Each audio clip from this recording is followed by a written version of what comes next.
រដ្ឋមន្ត្រីរបស់អ៊ុយក្រែនបាននិយាយថាផលិតកម្មមីស៊ីលនៅក្នុងស្រុករបស់ខ្លួនបានកើនឡើងចំនួន8ដងក្នុងឆ្នាំ2024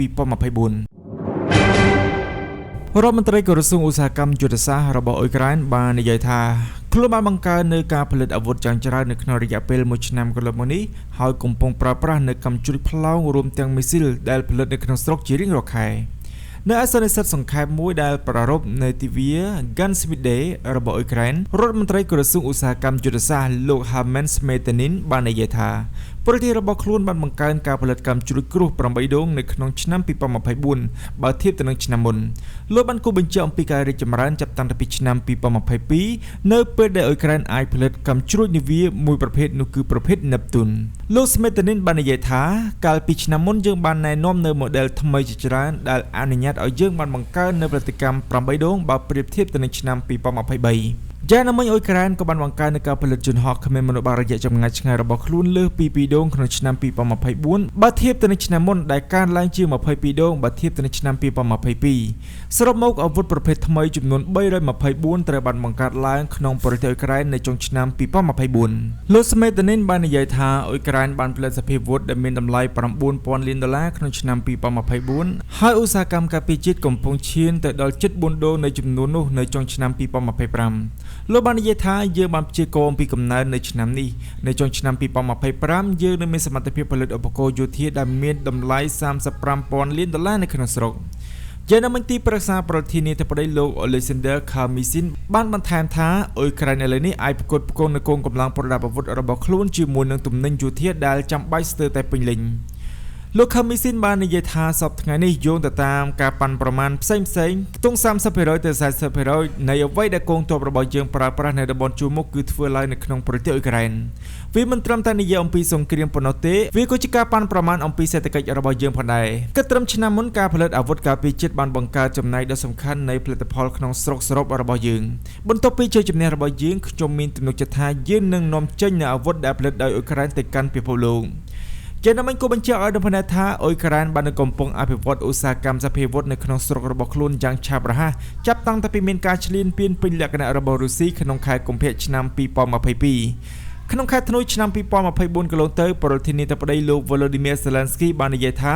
ប្រទេសរបស់ខ្លួនមានគោលបំណងផលិតយន្តហោះគ្មានមនុស្សបើករយៈចម្ងាយឆ្ងាយចំនួន30,000គ្រឿងនិងមីស៊ីលចំនួន3,000ដើមដែលគិតត្រឹមខែវិច្ឆិកាឆ្នាំ2024អ៊ុយក្រែនបានផលិតកម្មជ្រួចនៅក្នុងស្រុកសរុបចំនួន100ដើមដំបូងរបស់ខ្លួនយ៉ាងណាមិញប្រទេសអ៊ុយក្រែនក៏បានងាកមករកការផលិតនៅក្នុងស្រុកដើម្បីដោះស្រាយកង្វះខាតនៅសមរភូមិនិងកាត់បន្ថយការពឹងផ្អែកទៅលើការផ្គត់ផ្គង់បរទេសរួមទាំងកិច្ចសន្យាកម្មភ្លើងធំនៅក្នុងស្រុកថ្មីផងដែរសេតាវិមានបាននិយាយថាលោកដូណាល់ត្រាំបានបង្ហាញការខូចចិត្តរបស់គាត់ជាមួយនឹងភាគីទាំងពីរចំពេលដែលមានការចូលចែកសន្តិភាពដែលកំពុងតែបន្តអ្នកនាំពាក្យសេតាវិមានលោកស្រី Caroline Leavitt បានប្រាប់អ្នកសារព័ត៌មាននៅថ្ងៃទី11ខែមេសាកន្លងទៅថាប្រធានាធិបតីអាមេរិកលោកដូណាល់ត្រាំបានបន្តនៅការខូចចិត្តជាមួយនឹងទាំងភាគីអ៊ុយក្រែននិងរុស្ស៊ីនៅពេលដែលកិច្ចចរចាសន្តិភាពបានបន្តអូសបន្លាយអ្នកស្រី Leavitt បាននិយាយថាខ្ញុំគិតថាលោកប្រធានាធិបតីច្បាស់ណាស់ថាគាត់មានការខកចិត្តជាបន្តបន្ទាប់ជាមួយនឹងភាគីទាំងពីរនៃចំនួននេះលោកដូណាល់ត្រាំចង់ឃើញការបញ្ចប់នៃការប្រយុទ្ធគ្នានេះហើយគាត់ចង់ឲ្យសង្គ្រាមបញ្ចប់ហើយយើងជឿថាយើងនឹងមានអានុភាពនៅក្នុងការចរចាអំពីកិច្ចព្រមព្រៀងការអធិប្បាយរបស់សេតាវិមានបានធ្វើឡើងនៅមុនកិច្ចប្រជុំរវាងបេសកជនពិសេសលោក Steve Witkoff និងប្រធានាធិបតីរុស្ស៊ីលោក Vladimir Putin ក្នុងទីក្រុង Petersburg ដើម្បីពិភាក្សាអំពីផ្លូវដ៏មានសក្តានុពលឆ្ពោះទៅរកដំណោះស្រាយមួយនៅប្រទេសអ៊ុយក្រែនបើទោះបីជាមានការគំរាមកំហែងម្ដងហើយម្ដងទៀតជំវិញល្បឿននៃការចរចាក៏ដោយរដ្ឋបាលរបស់លោកដូណាល់ត្រាំមិនទាន់បានដាក់ទណ្ឌកម្មធំណាមួយលើប្រទេសរុស្ស៊ីនោះទេបន្ទាប់ពីខ្លួនបានបរាជ័យក្នុងការយល់ព្រមទៅលើបទឈប់បាញ់រយៈពេល30ថ្ងៃអ៊ុយក្រែនបានយល់ព្រមរួចទៅហើយសម្រាប់សំណើរបស់អាមេរិកចំពោះបទឈប់បាញ់រយៈពេល30ថ្ងៃពេញក្នុងអំឡុងពេលនៃកិច្ចចរចានៅទីក្រុងជេដាហ្វកាលពីថ្ងៃទី11ខែមីនាដែលផ្ដល់ឲ្យរុស្ស៊ីនៅគោរពទៅតាមលក្ខខណ្ឌ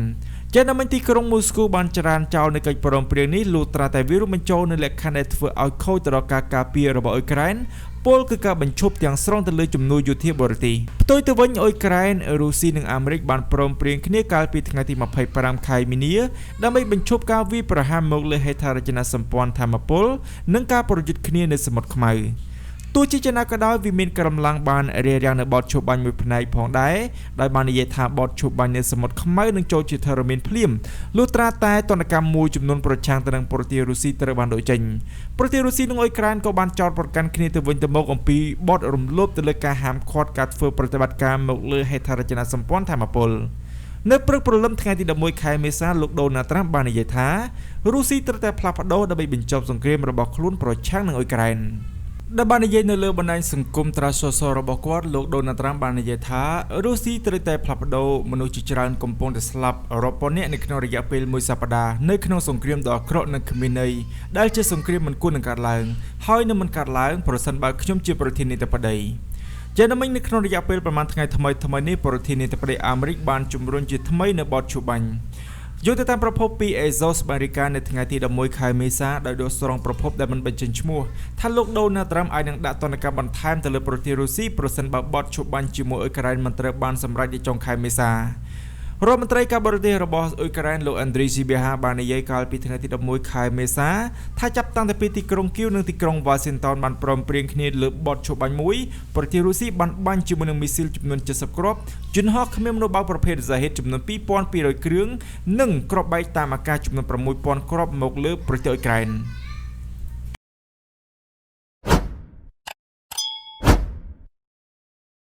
ប្រធានាធិបតីលោកដូណាល់ត្រាំបាននិយាយថាកិច្ចព្រមព្រៀងសន្តិសុខជាមួយនឹងប្រទេសជប៉ុនដូចជាធ្ងន់មកខាងអាមេរិកពីហើយ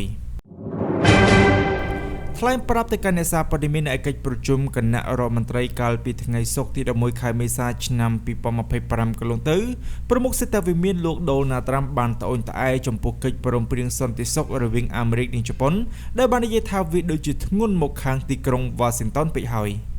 ការចុះផ្សាយរបស់កាសែត VN Express លោកដូណាល់ត្រាំបាននិយាយថាបើអាមេរិកត្រូវវាយប្រហារមែនជប៉ុននឹងមិនអាចជួយអ្វីបានឡើយពួកគេមិនអាចការពារយើងបាននោះទេយើងបានជះលុយរាប់ពាន់លានដុល្លារដើម្បីការពារជប៉ុនប៉ុន្តែពួកគេមិនអាចចំណាយអ្វីសោះសូមជម្រាបផងដែរថាលោកដូណាល់ត្រាំបានលើកឡើងបែបនេះគឺសំដៅទៅលើសន្ធិសញ្ញាសន្តិសុខរវាងអាមេរិកនិងជប៉ុនឆ្នាំ1960ដែលផ្ដល់សិទ្ធិឲ្យអាមេរិកដាក់មូលដ្ឋានទ័ពលើទឹកដីជប៉ុនហើយបដិញ្ញាការពារទីក្រុងតូក្យូបើប្រទេសណាហ៊ានវាយប្រហារ